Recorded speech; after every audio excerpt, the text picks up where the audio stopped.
Hello दोस्तों, job fori में आपका स्वागत है। आज की वीडियो में बात करने वाले हैं आर्मी मेस न्यू रिक्रूटमेंट 2023 के बारे में। तो मेस मतलब होता है मिलिट्री इंजीनियरिंग सर्विस में आपको वैकेंसी निकल के आया हुआ है। इसमें टोटल पोस्ट कितना होने वाला है, इसके लिए एज क्राइटेरिया कितना रखा गया है, कौन कौन से कैंडिडेट इस फॉर्म को फिलअप करेंगे, सभी चीज के बारे में इस वीडियो में बात करेंगे। तो सबसे पहले चलते हैं अपने बोर्ड स्क्रीन पे। तो सबसे पहले जान लेते हैं इसमें कि टोटल पोस्ट कितना है। तो टोटल पोस्ट आपको 41,822 टोटल पोस्ट आपको निकल के आया हुआ है। अलग अलग आपको कमांड में यानी कि अलग अलग आपको कमांड में वैकेंसी निकल के आया हुआ है। अब बात कर लेते हैं फी के बारे में। तो आपको फी के बारे में बात कर लेते हैं तो जनरल ओबीसी का आपको मात्र 100 रुपया लगेगा और आपको एससी एसटी कैंडिडेट के लिए एक भी फी नहीं लगने वाला है यहाँ पर। अब बात करते हैं एज के बारे में, एज क्राइटेरिया के बारे में। तो एज क्राइटेरिया आपको मिनिमम आपको 18 साल, मैक्सिमम आपको 30 साल का ही जनरल कैटेगरी वाले के लिए है और आपको रिलैक्सेशन इसमें मिल जाता है, मतलब यानी कि छूट मिल जाता है। तो आपको ओबीसी के लिए आपको 3 साल का छूट मिलता है और एससी एसटी के लिए आपको 5 साल का छूट मिलता है, यानी कि आपको 30-3-33 साल हो जाएगा ओबीसी के लिए और 30 और 5-35 साल हो जाएगा एससी एसटी के लिए। अब बात करते हैं सैलरी के बारे में, किसके लिए सैलरी कितना दिया जाएगा। तो सैलरी आपको 21,900 रुपए से लेकर के आपको 69,100 रुपया आपको सैलरी दिया जाएगा। बात करते हैं कि फर्स्ट मंथ में आपको इन हैंड सैलरी आपको लगभग 30,000 से प्लस आपको सैलरी दिया जाएगा फर्स्ट मंथ में। अब बात करते हैं सिलेक्शन प्रोसेस के बारे में, किसके लिए सिलेक्शन प्रोसेस क्या रखा गया है। तो सिलेक्शन प्रोसेस में आपको रिटन एग्जाम, फिजिकल यानी कि आपको कुछ पोस्ट के लिए आपको फिजिकल होगा और आपको इसमें डॉक्यूमेंट वेरिफिकेशन होगा और उसके बाद मेडिकल होगा। इसमें ऊपर नीचे हो सकता है, यानी कि रिटन पहले हो सकता है या फिजिकल पहले हो सकता है, ये ऊपर नीचे हो सकता है, यानी कि फिजिकल पहले होगा उसके बाद रिटन होगा, ये हो सकता है। अब बात कर लेते हैं इसमें हम फिजिकल के बारे में। तो फिजिकल के बारे में बात कर लेते हैं, तो फिजिकल के बारे में बात कर लेते हैं तो ये जो है कि आपको भी कंफर्म नहीं है। जब आपका नोटिफिकेशन आ जाएगा, अभी ये शॉर्ट नोटिफिकेशन आया है तो ये पिछले वैकेंसी के अनुसार आपको हम बता रहे हैं। तो आपको हाइट जो है आपको जनरल ओबीसी इसमें के लिए आपको 170 सेंटीमीटर चाहिए और एसटी कैंडिडेट के लिए आपको 160 सेंटीमीटर है और जो भी हिल एरिया से बिलोंग करते हैं उनको आपको छूट मिल जाता है। मेल और फीमेल दोनों कैंडिडेट जो हिल एरिया से बिलोंग करते हैं उनको आपको यानी कि पहाड़ी क्षेत्र से बिलोंग करते हैं उनको आपको छूट मिलता है। यहाँ पर आप फीमेल के बारे में बात कर लेते हैं, हाइट के बारे में। तो आपको यहाँ पर 157 सेंटीमीटर चाहिए जनरल ओबीसी के लिए और आपको जो है एसटी कैंडिडेट के लिए, फीमेल कैंडिडेट के लिए आपको 152 सेंटीमीटर क्या चाहिए, यहाँ पर हाइट चाहिए। अब बात करें रनिंग के बारे में। तो रनिंग के बारे में बात कर लेते हैं तो रनिंग आपको मेल कैंडिडेट को आपको 5 किलोमीटर का आपको रनिंग होगा, उसके लिए आपको समय दिया जाएगा 24 मिनट का आपको समय दिया जाएगा मेल कैंडिडेट को और फीमेल कैंडिडेट को आपको 1600 मीटर का रनिंग होगा, उसके लिए आपको यहाँ पर 8 मिनट समय दिया जाएगा फीमेल कैंडिडेट को। तो आप बात कर लेते हैं इसमें बात कर लेते हैं क्या पोस्ट वैकेंसी के बारे में बात कर लेते हैं कि किस पोस्ट में आपको कितना पोस्ट आया है, उसके लिए क्वालिफिकेशन कितना रखा गया है, तो उसके बारे में बात कर लेते हैं। तो सबसे पहले मेट के बारे में बात कर लेते हैं। तो मेट में आपको जो है सबसे ज्यादा वैकेंसी क्या है, मेट में निकल के आया। तो इसमें टोटल वैकेंसी आपको 27,920 पोस्ट आपको निकल के आया हुआ है मेट में। इसके लिए क्वालिफिकेशन की बात कर लेते हैं। तो क्वालिफिकेशन इसमें आपको मात्र 10th पास रखा गया है, मेट पोस्ट के लिए आपको 10th क्वालिफिकेशन रखा गया है। अब बात कर लेते हैं मल्टीटास्किंग स्टाफ की यानी कि एमटीएस पोस्ट के लिए बात कर लेते हैं। तो एमटीएस पोस्ट में आपको 11,316 पोस्ट निकल के आया हुआ है।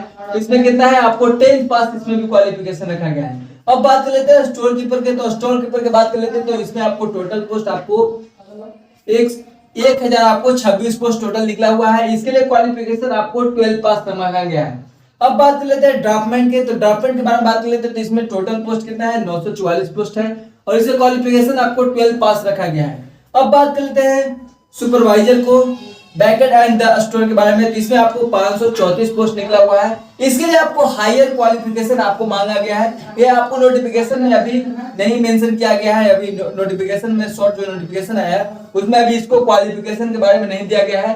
तो जब आपको शॉर्ट नोटिफिकेशन जो है उसके बाद जो आपको फुल नोटिफिकेशन आएगा, आपको लगभग 25 तारीख को फुल नोटिफिकेशन आ जाएगा, तो उसमें आपको सारा चीज को क्वालिफिकेशन के बारे में बताया जाएगा। तो अब बात करते हैं baked and the store officer के बारे में बात करते हैं। तो 120 पोस्ट आया इसमें निकला हुआ है। इसके लिए भी तीनों पोस्ट के लिए हायर क्वालिफिकेशन रखा गया है, तो इसलिए भी नहीं बताया गया है।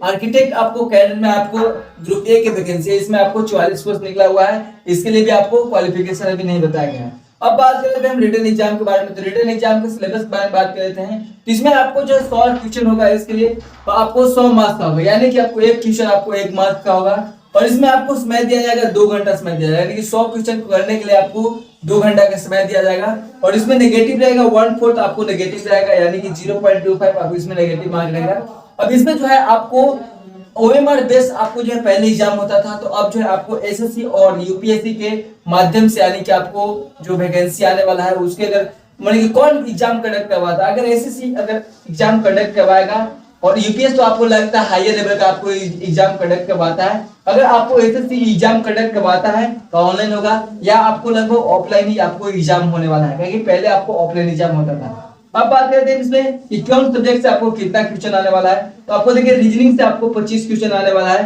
25 मार्क्स का, और जीके जीएस से आपको 25 क्वेश्चन 25 मार्क्स का, मैथ का आपको 25 क्वेश्चन 25 मार्क्स का, और इंग्लिश से आपको 25 क्वेश्चन 25 मार्क्स का। इसको आपको यानी कि आपको हो जाएगा 100 क्वेश्चन 100 मार्क्स का हो जाएगा, इसके लिए 2 घंटा का समय दीजिएगा। तो इसको आपको तैयारी करने के लिए पूजा पब्लिकेशन का आपको सामान्य ज्ञान, आपको रेलवे, एसएससी, अदर एग्जाम, जितने भी कॉम्पिटिटिव एग्जाम है उसके लिए आपको सामान्य ज्ञान का बुक है, न्यूनतम पैटर्न और सिलेबस पर आधारित उसमें है, एनसीईआरटी उसी सेट पैटर्न पर आधारित आपको बुक मिल जाएगा। वे आप अच्छा बुक है, उससे आप तैयारी कर सकते हैं। वीडियो के डिस्क्रिप्शन में उसका लिंक दे दिया जाएगा, और उसके साथ साथ आपको जो है रीजनिंग का आपको पूजा पब्लिकेशन का न्यूनतम पैटर्न और सिलेबस पर आधारित आपको बुक, उससे आपको आइडिया लग जाएगा कि आपको जो है किस तरह से आपको तैयारी करना है। उसमें भी आपको रेलवे, एसएससी, अदर एग्जाम का आप कॉम्पिटिटिव एग्जाम का आप तैयारी करते हैं तो उससे आप तैयारी कर सकते हैं। बेस्ट बुक है, आपको वीडियो के डिस्क्रिप्शन में दोनों बुक का लिंक दे दिया जाएगा।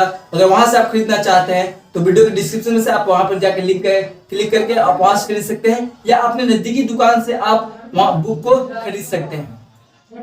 तो ये आपको लिए बहुत बेहतर बुक है, उसे आप तैयारी कर सकते हैं। अब बात कर लेते हैं हम आपको जो है अप्लाई डेट के बारे में। तो अप्लाई डेट आपको जो शॉर्ट नोटिफिकेशन आया हुआ है उसमें आपको बताया गया है कि एक शॉर्ट नोटिफिकेशन कितना तारीख आया है, 17 जुलाई का आपको शॉर्ट नोटिफिकेशन आया हुआ है। तो आपको जो है लगभग आपको 25 मतलब कि 7 दिन के बाद है, तो 24 से 25 जुलाई को आपको नोटिफिकेशन आ जाएगा, उससे आपको फॉर्म फिलअप होना स्टार्ट हो जाएगा। तो ये जो है वैकेंसी जो है, ये वैकेंसी जो है आपको परमानेंट वैकेंसी है, ऐसा नहीं कि आपको अग्निवीर के थ्रू जैसा है अग्निवीर जाता है उसी तरह आपको मतलब कि 4 साल का वैकेंसी है, नहीं है। ये वैकेंसी क्या है, परमानेंट वैकेंसी है। अगर आपका कोई सवाल होगा तो आप कमेंट के माध्यम से आप सवाल पूछ सकते हैं, और चैनल को जरूर सब्सक्राइब कर दीजिएगा और बेल आइकन घंटी दबा दीजिएगा, जिससे वीडियो का सारे नोटिफिकेशन आपको सबसे पहले मिले। Thank you for watching this video, मिलते हैं अगले वीडियो में।